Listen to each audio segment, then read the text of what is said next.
Elena? Oui.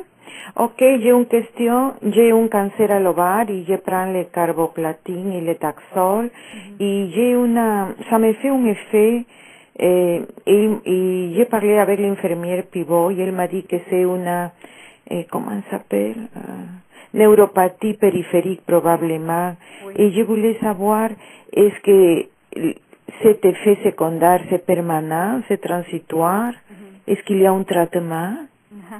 Bon, ça, c'est un problème difficile parce que on n'a pas très bien jusqu'à présent, bien que c'est étudié beaucoup, là, mais on n'a pas une explication très, très, très précise sur le mécanisme. Qu'est-ce qui cause cette neuropathie? Donc, comme on ne connaît pas très bien la cause précise, ben, généralement, on n'a pas les bons traitements quand on ne connaît pas bien la cause. Mais ceci dit, on sait que Qu'est-ce que c'est la neuropathie? la neuropathie, c'est les patients qui développent des engourdissements. Le plus souvent, c'est au niveau des pieds et des mains. Okay. Des engourdissements, des picotements, un peu comme des fois si vous êtes, mettons, assise sur un fauteuil avec le pied en dessous de vous là, pendant un bout de temps. Puis là, à un moment donné, vous enlevez votre pied, puis là, ça picote au bout du pied. Là, ça vous est déjà arrivé? Oui. Dans mon cas, moi, par disais que exemple, c'était ce n'est Alors, pas seulement les pieds et les mains. c'est un peu Ça me ce que vient aussi dans les bras, dans les avant-bras, dans les épaules, Ah non, dans les jambes, dans les cuisses. Ah, ça, c'est l'autre chose. La neuropathie périphérique, c'est des engourdissements, soit des picotements ou carrément un engourdissement. On ne sent plus comme si on était gelé au bout des pieds et des orteils, ce qui fait qu'on peut ne pas bien sentir à terre puis s'enfarger. Puis ça cause de la douleur, c'est très inconfortable. Au niveau des mains, on peut avoir de la difficulté à faire des tâches fines, par exemple boutonner son linge, si on fait de la couture, si on fait des petits travaux minutieux du bout des mains, on peut avoir de la difficulté. Maintenant, en général... Mais est-ce que c'est seulement dans les mains et dans les pieds? Oui. Parce que moi, c'est aussi les jambes et les bras. Ben, alors, c'est pas la neuropathie périphérique. Ce que vous avez, ce sont des myalgies. C'est un autre effet secondaire. Mais ce n'est pas la douleur. Non. Je n'ai pas la douleur. Ça me pique. Ben, en tout cas, C'est comme des lancements et je sens que me pique. J'ai le réflexe de me gratter. Mais après, je dis, pourquoi je dois me gratter? Je vais me faire mal à la peau. ben, je ne peux pas commenter sur votre symptôme précis. Je peux vous dire que par définition, la neuropathie périphérique, ça le dit, là, c'est en périphérie, c'est les doigts et les pieds. D'autres effets du taxol, c'est ce qu'on appelle les myalgies, c'est la douleur dans les muscles, justement des cuisses, des bras. Et c'est vraiment une douleur musculaire. C'est pas ce que vous décrivez non plus. Donc, ce que vous décrivez, je ne sais pas exactement ce que c'est. Mais si on vient à la neuropathie périphérique, en général, c'est transitoire, c'est-à-dire que à la fin des traitements, lorsque les traitements sont cessés, progressivement, lentement, les patients vont noter une amélioration progressive, c'est-à-dire que les engourdissements vont diminuer tranquillement. Chez certaines patientes, malheureusement, les effets sont plus permanents et plus long terme. C'est d'ailleurs ce qui nous limite quand on veut, par exemple, réutiliser le taxol chez une patiente. Si elle a déjà des neuropathies périphériques résiduelles de sa première ligne, on va souvent l'éviter parce que là, ça devient intolérable. Et pourquoi ça cause ça, on ne sait pas de façon précise. Pourquoi certaines patientes l'ont très fort, puis d'autres en ont peu, ça non plus, on ne s'explique pas très bien. Ok. C'est-à-dire que s'il y a un traitement, on ne sait pas si le traitement va être effectif, non? Effectif pourquoi? Pour la neuropathie périphérique. On ne connaît pas de traitement. Enfin, on essaye bien des choses. Ça peut être aussi simple que des boules chinoises, puis de faire des petits massages doucement. Il y a des médicaments qu'on essaie, etc. Là. Mais le succès est variable. Là. Le quoi? Le succès des traitements est variable d'une patiente à l'autre. Ok.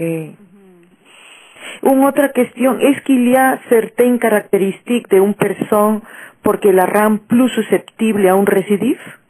À une récidive? Oui. En fait, les deux gros facteurs, c'est le stade, c'est-à-dire lorsque C'est le quoi? Je vous écoute pas, je vous entends pas bien. Le stade, le premier facteur, c'est le stade, c'est-à-dire que lorsque vous avez eu votre diagnostic, est-ce que vous aviez un stade 1, 2, Oui, 3, 4? je suis degré 3, stade 2, 12C. Bon, alors, un stade 2, ben, techniquement, ça peut aller mieux qu'un stade 4. c'est pas toujours le cas, mais en général. Donc ça, c'est un élément. Le deuxième élément, c'est est-ce que le médecin chirurgien a réussi à enlever tout le cancer ou est-ce qu'il en a enlevé seulement une partie? Ça, c'est important.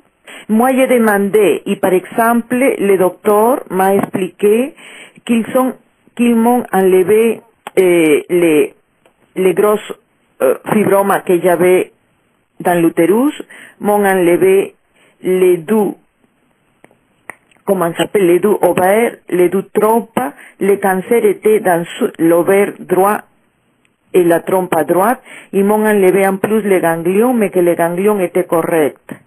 Et ils m'ont dit que en certaines parties, je ne sais pas pourquoi, ils m'ont laissé un demi-centimètre. Je lui ai dit pourquoi vous avez écrit que c'est une réduction optimale, pourquoi pas une réduction complète. Il m'a dit parce qu'en certaines parties, on a été obligé de vous laisser un demi-centimètre. J'ai dit mais pourquoi il fallait m'enlever tout? Mais dans certaines parties, ils m'ont laissé un demi-centimètre. Alors, c'est le deuxième facteur. Le troisième facteur pour la réponse, c'est l'effet de la chimiothérapie sur les cellules de cancer.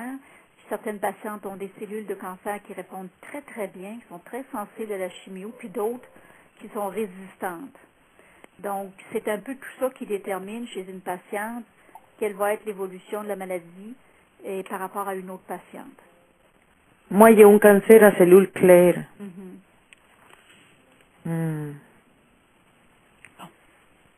Ok. Merci beaucoup. Michel? Oui, bonsoir, Dr. Plante. Bonsoir. Bonsoir, j'aurais deux, trois questions. Alors, je commence par la première. Je vais vous parler de notre compagnon de route jusqu'à notre mort, notre CA-125. De plus en plus, j'entends dire qu'ils ne veulent plus, ils veulent faire un petit peu disparaître le CA-125 et se servir de nos symptômes et du scan lorsque nous sommes en récidive. Si je prends un exemple comme le mien, moi, mon CA-125, ça a été le premier qui m'a averti que j'étais en récidive. On a suivi ce marqueur-là. Après ça, ça a été mes symptômes, donc ça a été moi qui l'ai senti. Et en dernier lieu, ça a été le scan qui nous a dit, oui, effectivement, c'est reparti. Puis quelques jours après, je suis retombée en chimio. Alors, mais j'entends de plus en plus l'histoire du CA-125, non, on commence à ne plus le donner. Mais pour un cas, disons, comme le mien, il devient important, puis j'imagine qu'il va toujours être important. Parce que il s'est passé combien de temps entre la première évaluation de votre CA-125 et le moment où vous avez dit, mais écoutons, moi j'ai l'impression que j'ai quelque chose, puis qu'on l'a vu au taco. Il s'est passé combien de temps? Oh, il s'est passé... je vais de mémoire, là, mais disons... Juste un approximatif. Disons, à peu près presque un an. Un an. Alors, voyez-vous, pendant un an, là, vous avez vécu avec l'angoisse, la crainte, probablement, que, coudonc, je suis en récidive, qu'est-ce qui se passe? Ça a certainement eu un impact sur la qualité de vie.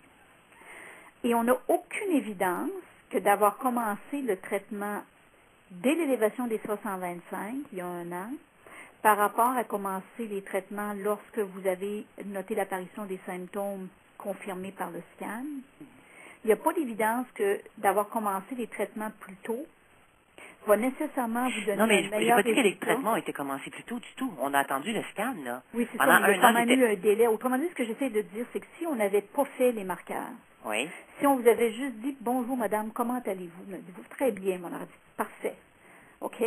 Alors, tout ce temps où on a suivi le CA-125, dans le fond, on vous a inquiété. Si on n'avait pas fait le CA-125, vous auriez peut-être gagné un an ou à peu près de qualité de vie en vous disant, ben moi, ça va bien. Mais non, moi, c'est pas, non, ça n'a aucun problème pour moi. Ça aucun mais en fait, problème. c'est là le dilemme, c'est à savoir est-ce qu'on fait bien, est-ce qu'on rend service aux patients en détectant très précocement peut-être une récidive par le CA-125.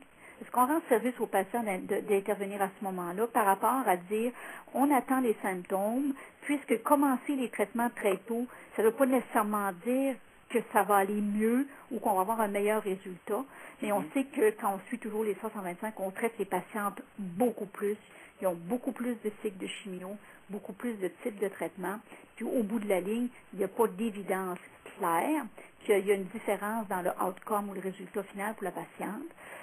Mais on pense que les études démontrent qu'il y a quand même, au contraire, une réduction au niveau de la qualité de vie.